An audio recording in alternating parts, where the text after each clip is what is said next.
What you do for a living, what you do for your vocation, what you spend most of your working life doing, is of paramount spiritual importance.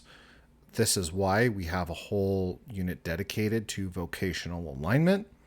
That's what we call it in this religion of one system, which is built entirely around you as the individual. When you're out of alignment, or how do you tell when it comes to what you do for a living, is if it exhausts you, meaning what you do for a living takes energy out of you, and two, if your life appears to be complex.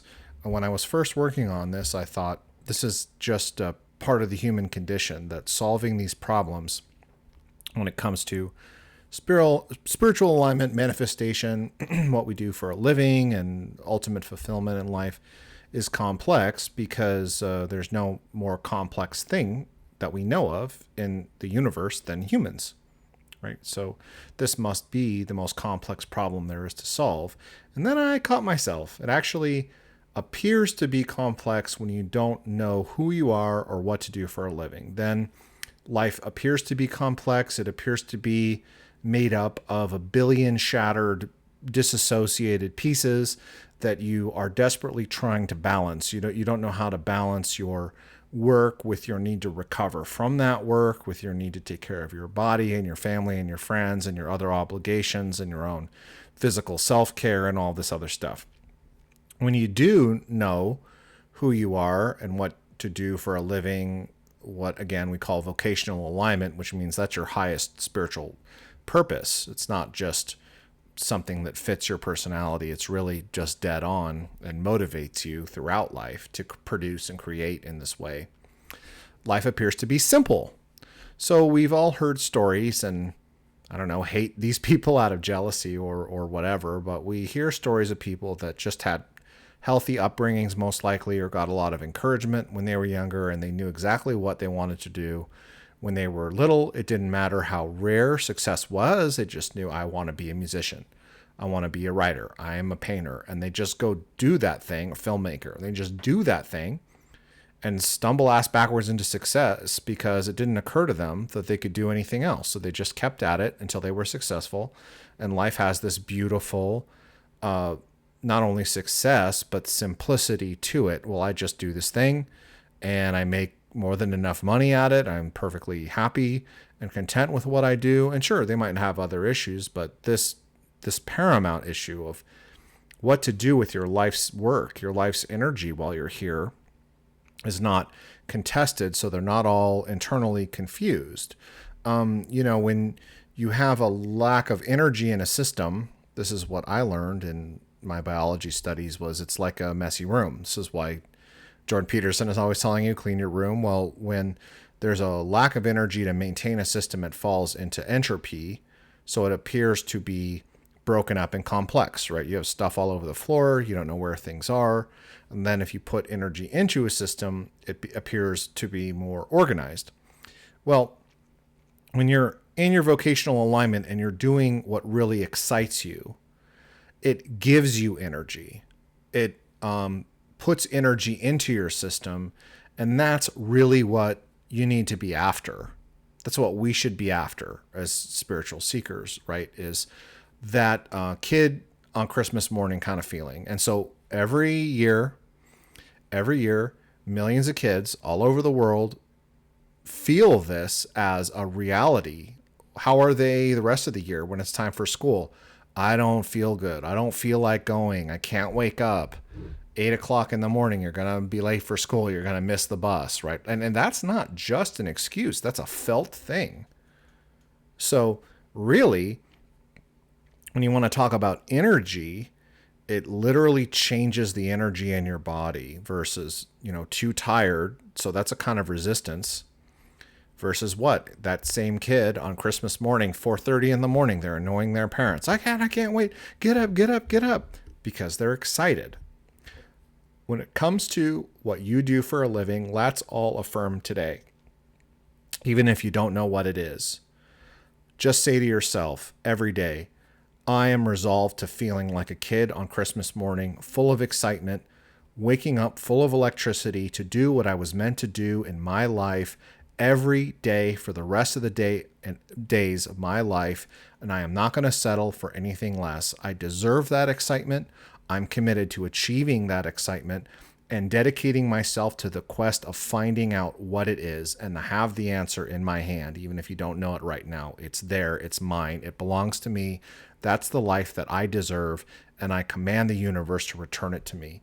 Say that to yourself every day, because all too often we get ourselves into a pickle over this problem because we've resigned ourselves to the boring job, to the pragmatic thing, to the practical thing, and the unmanageable complexity of life that's created when we have work that saps energy from us. What did Nietzsche say? I say no to that which exhausts.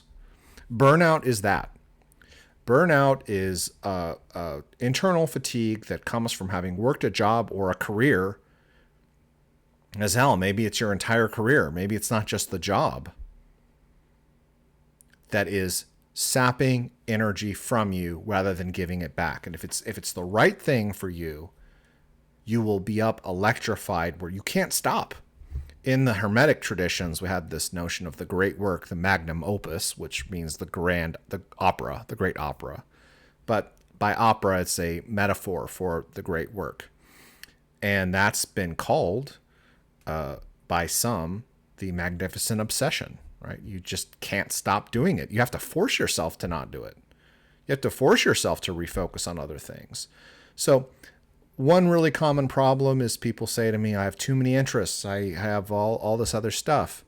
But you have to ask yourself, well, on my deathbed, what could I forgive myself for not doing versus never really forgive myself for doing? There's one thing that you really, really would feel like you didn't get out of you or didn't express if you didn't do it in life. So like I have all these interests, right? If you just look around this home office, right? I've got the music thing and the DJ thing, and these are all fun hobbies. But at the end of the day, well, I could forgive myself for not doing those, but I could never forgive myself for not doing the spiritual teaching. It just appears to me, feels to be the highest expression of who I am as a person. So let's say that every day. If you don't know what it is, accept the path that you're on an exciting quest of discovery, and say, I commit to myself to the process of trial and error and the quest of discovery, because I deserve to feel electrified every morning with excitement, like a kid on Christmas morning, for what I do for work, and I will accept nothing less. And that'll change your vibration. That'll change your attitude. And all your manifestation and all of that will align with who you really are. And it's not a choice. I think that a lot of people have been done a disservice by this. This is blank slate theory. I got this down my throat when I was a kid in school. You can do anything you put your mind to. You can be anything you want to be. Well, no, you can't. We're all built differently. We have different strengths and different weaknesses, and it's not helpful because then it's a heady mental decision.